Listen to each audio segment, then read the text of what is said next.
70대가 되면 돈 쓸 일 줄어든다. 그렇게 믿으셨죠? 아닙니다. 이 나이의 지출은 오히려 폭발합니다. 더 무서운 건 따로 있습니다. 정작 본인은 낭비라고 생각하지 않는다는 겁니다. 나는 꼭 필요한 데만 써. 이 말을 자주 하는 분일수록 위험합니다. 왜냐고요? 그 필요라는 기준이 사실은 기분과 습관에 휘둘리고 있기 때문입니다. 많은 분들이 이렇게 말합니다. 자식에게 쓰는 건 사랑이지. 모임에서 쓰는 건 체면이지.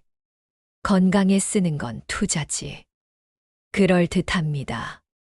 하지만 이 말들이 결국 지갑을 여는 가장 위험한 이유가 됩니다.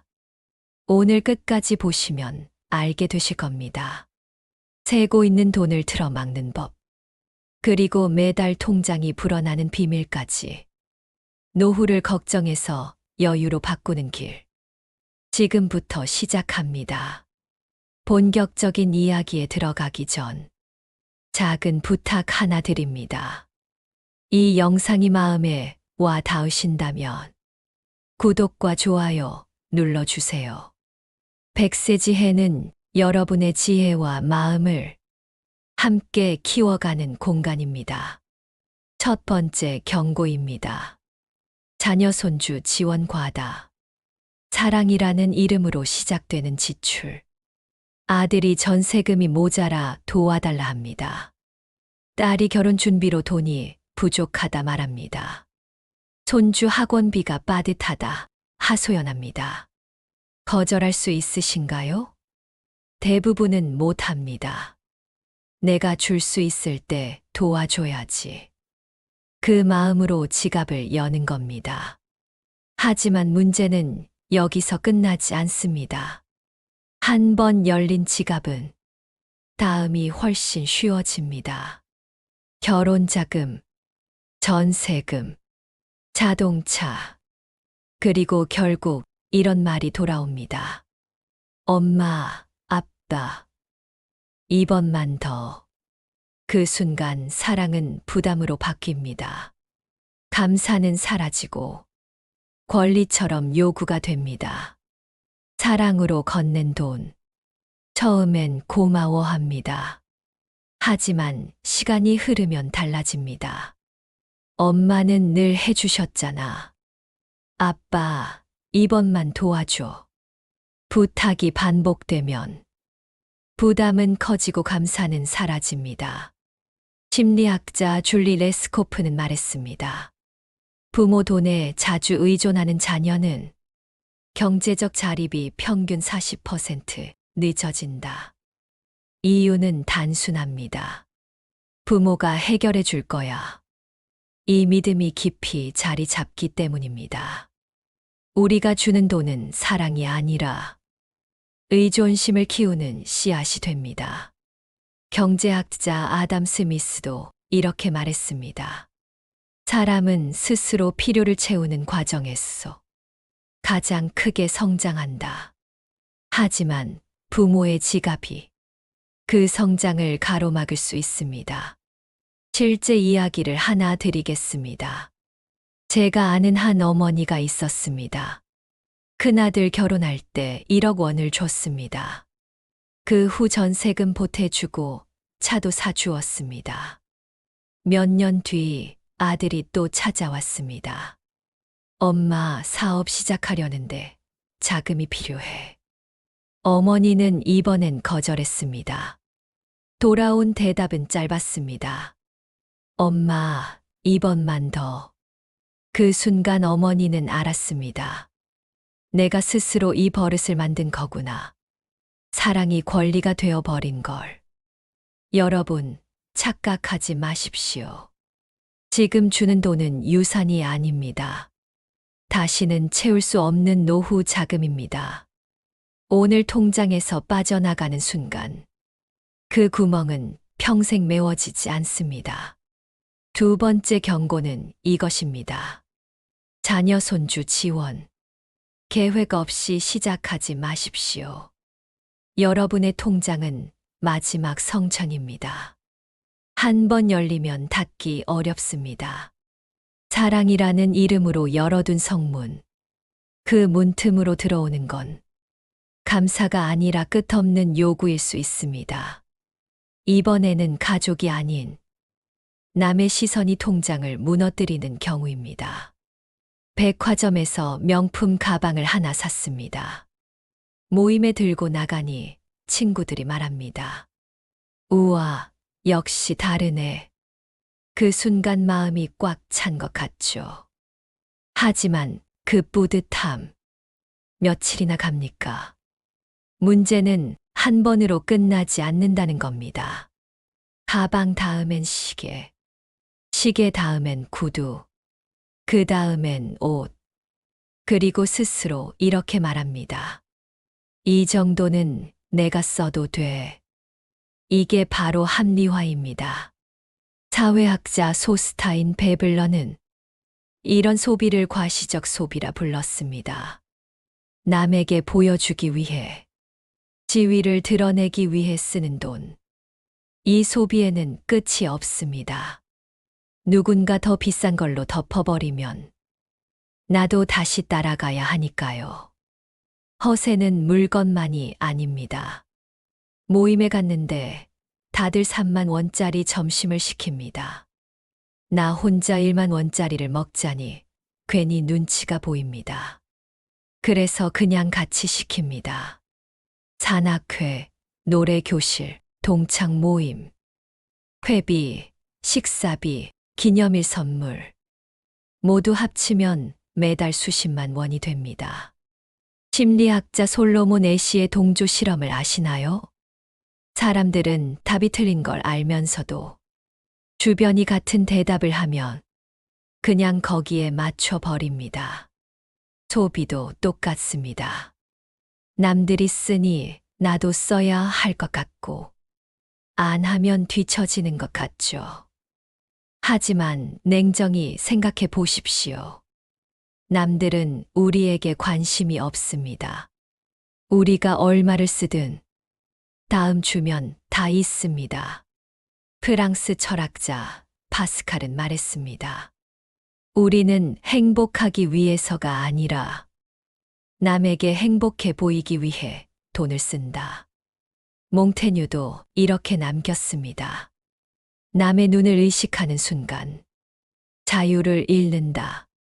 돈도 마찬가지입니다. 남의 눈을 의식하는 순간 지갑의 자유를 잃습니다. 한번 계산해 봅시다.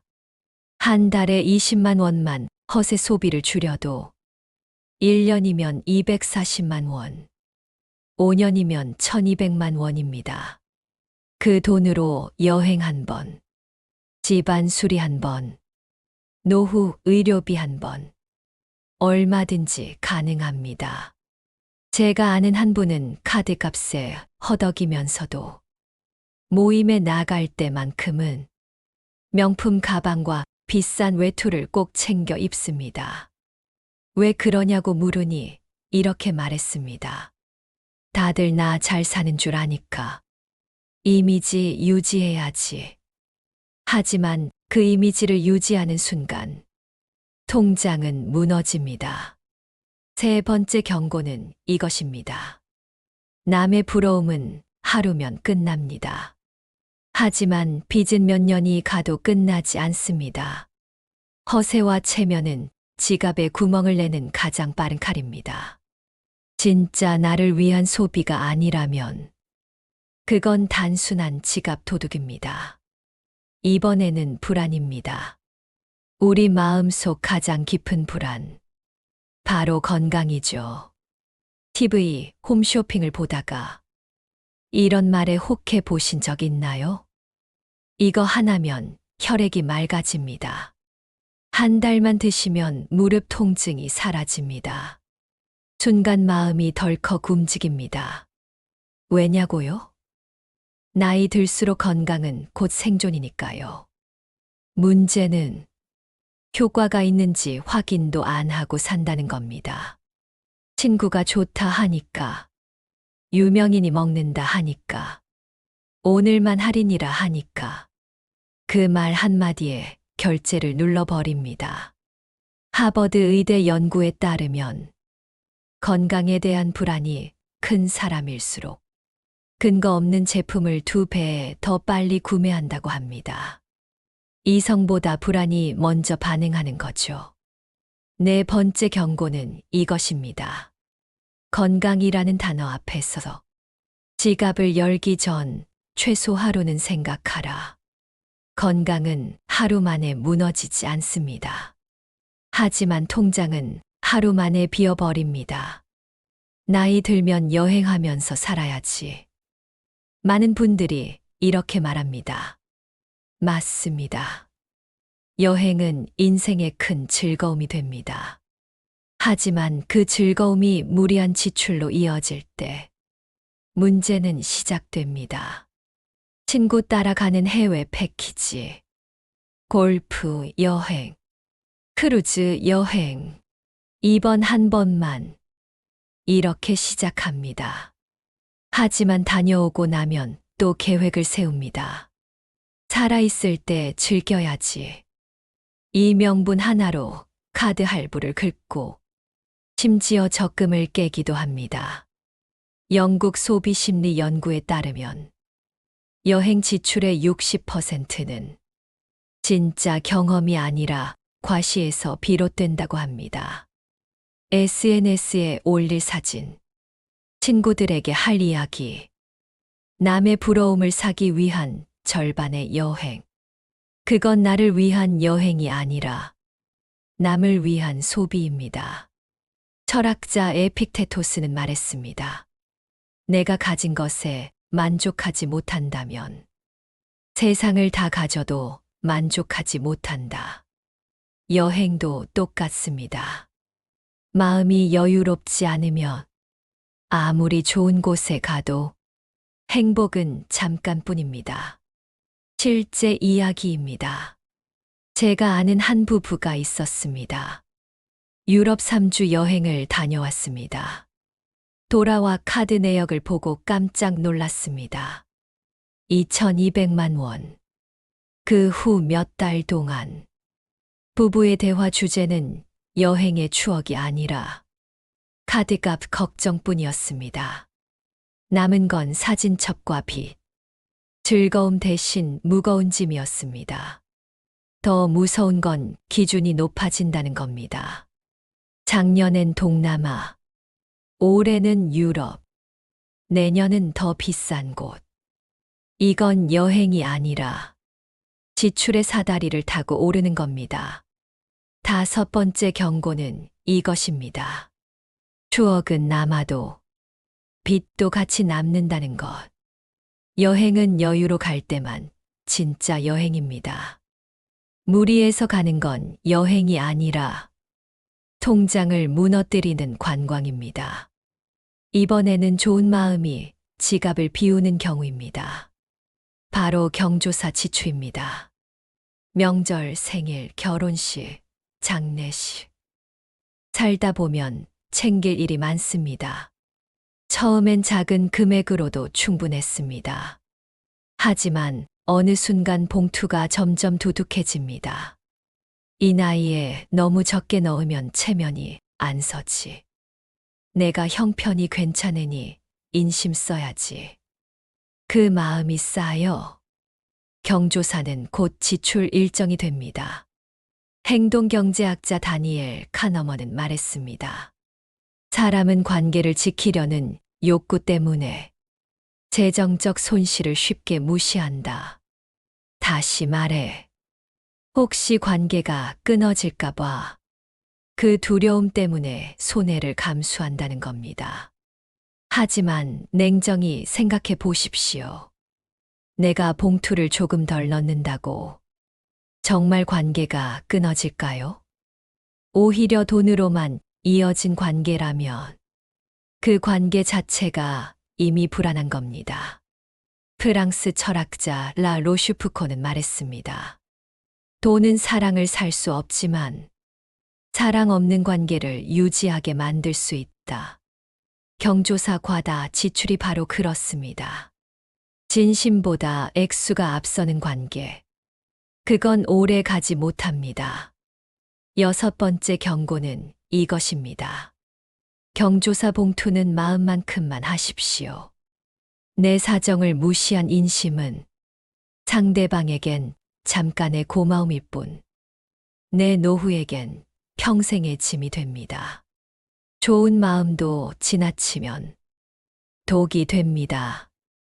이번에는 기분 소비입니다. 멀쩡한 물건을 바꾸는 지출. 냉장고 잘 돌아갑니다. TV도 화면 깨끗합니다. 소파도 푹신하고 식탁도 튼튼합니다. 그런데 어느 날 매장에서 새 제품을 봅니다. 이번엔 좀 더 좋은 걸로 바꿀까? 이 순간이 위험합니다. 필요가 아니라 기분이 지갑을 여는 순간입니다. 문제는 하나만 바꾸지 않는다는 겁니다. 새 소파에 맞춰 카펫을 바꿉니다. 새 냉장고에 맞춰 수납장을 바꿉니다. TV를 바꾸니 커튼까지 바꾸고 싶어집니다. 하나가 다른 하나를 끌어옵니다. 소비는 줄줄이 이어집니다. 실제 이야기입니다. 제가 아는 한 분은 거실이 최신 가전으로 가득했습니다. 최신형 TV, 냉장고, 오븐, 소파. 겉으로는 부러울 게 없어 보였습니다. 하지만 통장 잔액은 바닥. 카드값은 매달 눈덩이처럼 불어났습니다. 그분이 한 말이 잊히지 않습니다. 사람들이 우리 집 보면 다 부러워해. 근데 나만 알아. 카드값이 얼마인지. 일곱 번째 경고는 이것입니다. 기분 때문에 바꾸는 교체. 멈추십시오. 진짜 필요해서 바꾸는 게 아니라면 그건 새 물건이 아니라 새 빚입니다. 이제는 막는 법을 넘어서 채우는 기술을 말씀드리겠습니다. 대부분 절약을 시작할 때 이렇게 생각합니다. 휴대폰 요금 줄일까? 보험 바꿀까? 외식 줄여야지. 맞습니다. 하지만 순서를 잘못 잡으면 평생 돈을 못 모읍니다. 생활비에는 두 가지가 있습니다. 고정비와 변동비. 고정비는 보험료, 관리비, 통신비, 교통비. 매달 자동으로 빠져나가는 돈입니다. 변동비는 외식비, 쇼핑비, 교통비. 매달 금액이 달라지는 지출입니다. 하버드 비즈니스 리뷰에 따르면 고정비를 한 번 줄이면 효과가 평균 3년 이상 지속된다고 합니다. 예를 들어 한 달 10만 원만 줄여도 5년이면 600만 원. 그 돈이면 노후 의료비 한 번에 충당할 수 있습니다. 미국 재무설계사 데이브 라메이는 말했습니다. 전체 변동비의 10%만 줄여도 저축 속도가 2배 빨라진다. 보험처럼 계약 변경도 필요 없습니다. 방법은 간단합니다. 1점, 지난 3개월 동안 변동비 내역을 적어라. 2점, 가장 많이 쓰는 항목부터 10% 줄여라. 3점, 줄인 돈은 즉시 다른 통장으로 옮겨라. 실제 사례입니다. 한 분은 외식비가 매달 40만 원이었습니다. 그분은 이번 달 목표를 36만 원으로 세웠습니다. 집밥 두세 번 늘리니 바로 달성했습니다. 그 결과 한 달에 25만 원이 남았습니다. 1년이면 300만 원. 그 돈으로 집 보일러를 교체했습니다. 경제학자 벤저민 프랭클린은 말했습니다. 작은 새도, 작은 구멍도 큰 배를 가라앉힌다. 고정비의 구멍을 막고 변동비의 물줄기를 줄이는 것. 이 순서가 평생 돈을 모으는 첫걸음입니다. 이제 가장 중요한 원칙을 말씀드리겠습니다. 원금은 절대 건드리지 마라. 은퇴 후 재정했어. 가장 큰 차이를 만드는 건 이것 하나입니다. 국민연금, 은행이자, 임대료 같은 고정 수입이 있습니다. 이 범위 안에서만 생활해야 합니다. 처음엔 괜찮습니다. 이번 달만 잠깐만 원금에서 쓰자. 이렇게 시작합니다. 하지만 한 번 금이 가면 멈추기 어렵습니다. 그건 마치 옹기 항아리 바닥에 작은 금이 가는 것과 같습니다. 겉으로는 멀쩡해 보여도 안에서는 물이 새어 나갑니다. 미국 퇴직자 연구소의 조사에 따르면 은퇴 후 5년 이내에 원금을 쓰기 시작한 가정의 72%가 10년 내에 자산 절반 이상을 잃었다고 합니다. 원금이 줄면 이자와 배당 수입도 같이 줄어듭니다. 생활 수준이 급격히 무너집니다. 그럼 어떻게 해야 할까요? 1점 매달 고정 수입을 계산하십시오. 국민연금, 이자, 임대료. 2점 그 범위 안에서 최대 생활비 한도를 정하십시오. 3점 부족하면 소비 구조를 줄이지. 절대 원금에 손대지 마십시오. 9번째 경고이자 원칙입니다. 원금은 절대 비상금이 아닙니다. 그건 마지막 버팀목입니다. 그 기둥이 무너지는 순간, 노후는 한순간에 불안해집니다. 이번에는 지출을 바라보는 시선을 바꿔야 합니다. 바로 미래 가치입니다. 사람은 눈앞의 만족에는 민감합니다. 하지만 미래의 더 큰 이익은 과소평가합니다. 심리학자 다니엘 카너먼은 이걸 현재 편향이라 불렀습니다. 예를 들어 100만 원을 오늘 써버리면 거기서 끝입니다. 하지만 그 돈을 불리면 어떨까요? 연 15% 수익으로 굴린다면 10년 뒤 160만 원이 됩니다. 오늘 100만 원을 쓰는 것, 10년 뒤 160만 원을 포기하는 것과 같습니다. 프랑스 철학자 파스칼은 말했습니다. 작은 원인도 오래 가면 큰 결과를 만든다. 오늘의 작은 지출 하나, 몇 년 뒤 큰 자산의 차이를 만듭니다. 이 미래 가치를 갉아먹는 대표적인 지출이 있습니다. 바로 정기 모임 소비입니다. 산악회, 노래교실, 동창 모임, 향후회. 좋은 모임이고 사람을 만나는 건 행복입니다. 하지만 모두 다 나가다 보면 회비, 밥값, 선물비로 매달 수십만 원이 빠져나갑니다. 사회심리학자 솔로몬 애시의 동조 실험처럼 사람은 주변의 선택을 무심코 따라갑니다. 모임도 똑같습니다. 다른 사람들이 가니 나도 가야 할 것 같고 빠지면 관계가 멀어질까봐 두렵습니다. 하지만 경험상 모임을 줄여도 진짜 관계는 그대로 남습니다. 그렇다면 방법은 간단합니다. 첫째, 미래 변환 습관을 들이십시오. 이 돈을 5년 뒤에도 기분 좋게 기억할까?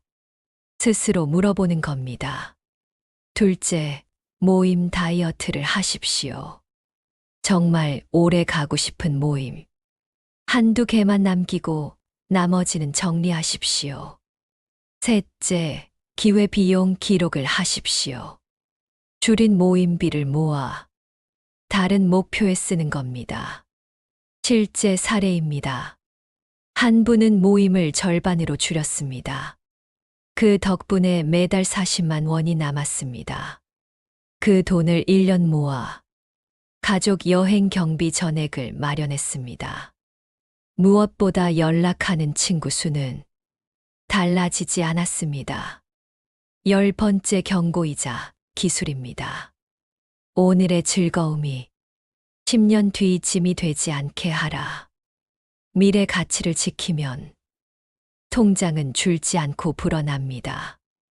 마지막으로 말씀드릴 건 즉흥 소비를 막는 법입니다. 혹시 이런 경험 있으신가요? 마트에서 세일 중인 물건을 보고 이건 놓치면 손해야. 바로 카트에 담아버린 적. 홈쇼핑에 있어서 오늘만 이 가격입니다. 말에 고민도 안 하고 결제한 순간. 이게 바로 충동 소비입니다. 심리학자 월터 미셸의 마시멜로 실험. 즉각적인 만족을 미룰 수 있는 사람이 장기적으로 더 큰 보상과 안정된 삶을 누린다는 결과가 있습니다. 소비 습관도 똑같습니다. 잠깐의 충동을 미루는 것만으로도 통장은 달라집니다. 그래서 제가 권하는 방법은 3일 룰입니다. 사고 싶은 물건이 있으면 메모장에 적으세요. 그리고 날짜를 씁니다. 3일 뒤 다시 보십시오. 여전히 꼭 필요하다면 그때 사도 늦지 않습니다. 대부분은 3일이 지나면 안 사도 된다는 결론에 도달합니다. 하버드 연구에 따르면 충동구매 욕구는 보통 4,872시간 안에 크게 줄어든다고 합니다. 또 하나는 무지출 데이입니다. 하버드 행동경제학 연구에 따르면 매일 조금 줄이려는 사람보다 아예 소비 없는 날을 만든 사람이 6개월 뒤 저축률이 28% 더 높았습니다. 방법은 간단합니다. 1점 한 달에 최소 4일. 많게는 8일을 무지출 데이로 정하세요. 2점 그날은 카드도 현금도 계좌도 절대 쓰지 않습니다. 3점 필요한 건 미리 준비하고 약속도 피하십시오. 실제 사례입니다. 한 분은 매주 수요일과 토요일을 무지출 데이로 정했습니다. 처음엔 불편했습니다. 하지만 3개월이 지나자 매달 15만 20만 원이 남기 시작했습니다. 1년이면 약 200만 원. 마침 허리 수술을 하게 됐을 때 그 돈이 병원비 전액을 감당해 주었습니다. 프랑스 사상가 라 로슈프코는 말했습니다. 돈을 모으는 비밀은 벌 때보다 쓸 때에 있다. 무지출 데이는 바로 쓸 때를 차단하는 습관입니다. 11번째이자 마지막 기술입니다. 3일만 미루고 한 달에 며칠만 안 쓰십시오. 이 단순한 습관이 여러분의 통장을 지키는 가장 강력한 방패가 됩니다. 자, 이제 정리하겠습니다. 오늘 말씀드린 6가지 노후를 무너뜨리는 소비, 그리고 5가지 통장이 차오르는 기술. 공통점이 보이시죠? 거창한 비밀이 아닙니다. 작지만 반복되는 습관입니다. 경제학자 피터 드러커는 말했습니다. 미래를 예측하는 가장 좋은 방법은 지금 행동을 바꾸는 것이다. 오늘이 바로 그 시작일 수 있습니다. 작은 실천 하나가 여러분의 노후를 불안에서 여유로 바꿉니다. 여러분, 오늘 영상이 도움이 되셨다면 소중한 분께 공유해 주세요. 그리고 구독과 좋아요로 응원해 주십시오. 여러분과의 연결이 저에게는 가장 큰 힘이 됩니다. 오늘도 지혜로운 하루 되시길 바랍니다.